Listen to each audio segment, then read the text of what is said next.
Women's थी, उनको वो लेकर के उठाकर चले गए। पाले हुए ये गुंडे थे आतंकवादी, अब वो खत्म हो गए, डर गए वो।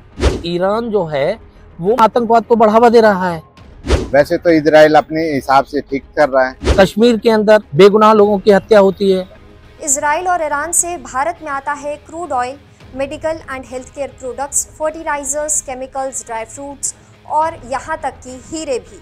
ये लिस्ट बहुत लंबी है। भारत ऐसे कई प्रोडक्ट्स इन देशों से एक्सपोर्ट करता है। जाहिर सी बात है, इन देशों के बीच बढ़ते तनाव का असर भारत पर भी पड़ सकता है। ऐसे में लोकलिटी ने दिल्ली की जनता से पूछा कि उनका इन दोनों देशों के बीच आपसी लड़ाई पर क्या कहना है। तो आइए आपको सुनाते हैं क्या कहती है दिल्ली की जनता। नवरत्न शर्मा जो हमास के लोग हैं, उन लोगों ने इजराइल के मासूम लोगों की हत्या की थी, जिसमें बच्चों की जानें गईं। और इसके अलावा उन्होंने निर्दोष जो वहाँ की जो वुमेन्स थी, उनको वो लेकर के उठा करके लेके चले गए। तो ये तो एक कायरता है बहुत बड़ी हमास के लोगों की, और उसी के लिए उन्होंने उनको चेतावनी भी दी इजराइल ने कि भाई आप हमारे लोगों को जो है, जिन लोगों को आपने बंधक बनाया है, उनको सुरक्षित छोड़ दीजिए। लेकिन हमास ने उनको सुरक्षित नहीं छोड़ा, तो फिर एक्शन पर एक्शन तो होना ही था। इजराइल ने जो है फिर उसके लिए एक्शन किया और हमास पर हमला किया। ईरान जो है वो आतंकवाद को बढ़ावा दे रहा है, क्योंकि वो तो एक आतंकवादी है ना। और आतंकवाद जो है, कभी विश्व में जो है, अगर आपको शांति लानी है तो आतंकवाद को समाप्त करना पड़ेगा। आतंकवाद की भारत सबसे बड़ा इसकी वेदना को झेल रहा है। कश्मीर के अंदर हमारे यहाँ पर रोजाना जो है बेगुनाह लोगों की हत्या होती है। हमारे जो आर्मी ऑफिसर्स हैं उनको मार दिया जाता है, हमारे जवानों को मार दिया जाता है। तो ईरान जो है वो गलत कर रहा है। इंडिया चाहती है कि भाई आप जो है वार्तालाप के थ्रू जो है इसको बैठकर के इसका समाधान निकालिए।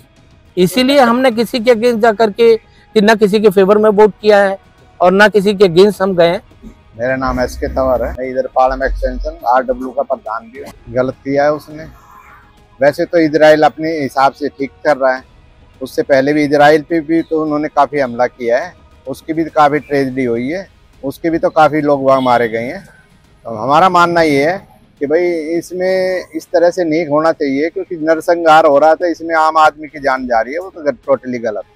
और भारत का क्या स्टैंड रहना चाहिए आपको? भारत तो आपको पता ही है, भारत तो पहले से भी, क्योंकि मानवता के प्रति भारत अडिग रहा है, तो भारत तो चाहेगा ही भाई किसी भी तरह से कोई आपस में कोई भी जंग ना हो। खुशी है, मैं यही पालन एक्सटेंशन का रहने वाला हूँ। दोनों देशों, दोनों कंट्रियों को बैठ करके शांति की वार्ता करनी चाहिए आपस में। मतलब इसको एक शांति का कोई ऐसा मतलब सोल्यूशन निकालना चाहिए जो कि एक दूसरे के साथ कोई इस तरह की घटना ना हो, आपस में एक दूसरे के लोग ना मारे जाए।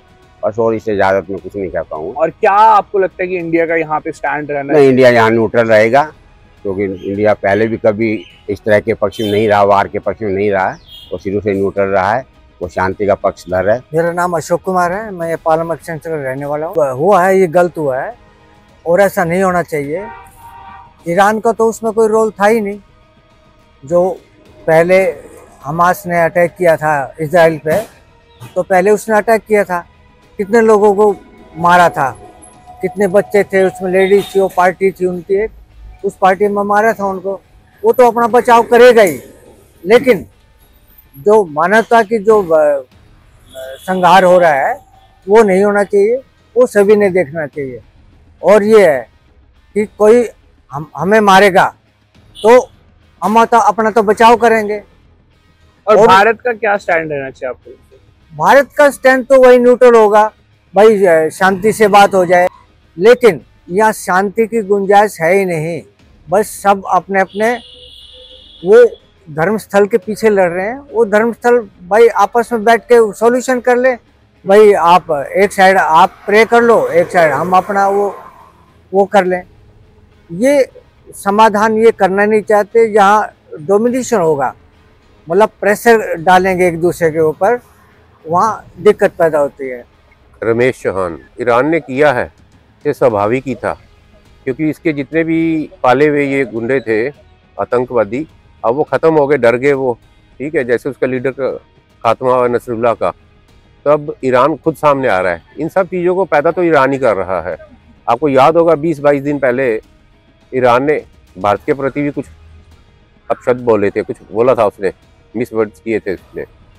और जो ईरान है, ईरान के ठंडे करने से इस अरब जो साइड है एरिया, वहाँ शांति आएगी, क्योंकि यही बगलाता रहता है और गुंडे इसने काफ़ी आतंकवादी जो पाले हुए हैं, अरब को भी डिस्टर्ब करते हैं और दूसरी कंट्रीज को भी। देखिए जैसे हुती थे, वो सारे जो रेड सी है उसमें काफ़ी डिस्टर्बेंस कर रहे थे, काफ़ी उनको जो बेड़े जा रहे थे उनको भी नुकसान पहुंचाया, उन्होंने आग लगा रहे थे, खत्म कर भस्म कर रहे हैं। आपको क्या लगता है इंडिया का क्या स्टैंड रहना चाहिए? इंडिया का स्टैंड तो बिल्कुल ठीक है जी, एकदम शांति से आप अपना बैठे बातचीत करें और इसको हल करें। इजराइल और ईरान के बीच अब वर्ल्ड वॉर जैसे हालात हो चुके हैं। वजह है कि इजराइल ने अब हमलों का पलटवार करना शुरू कर दिया है। इजराइल ने लेबनान की राजधानी बेरूत और सीरिया की राजधानी दिमशक पर हमला किया, जिसमें हिजबुल्लाह चीफ नसरुल्लाह के दामाद हसन जाफर अल कासिर की मौत का दावा किया जा रहा है। मिडल ईस्ट में बढ़ते तनाव पर आपका क्या कहना है, हमें कमेंट सेक्शन में ज़रूर बताएं और ऐसी ही वीडियोस के लिए देखते रहें लोकल 18।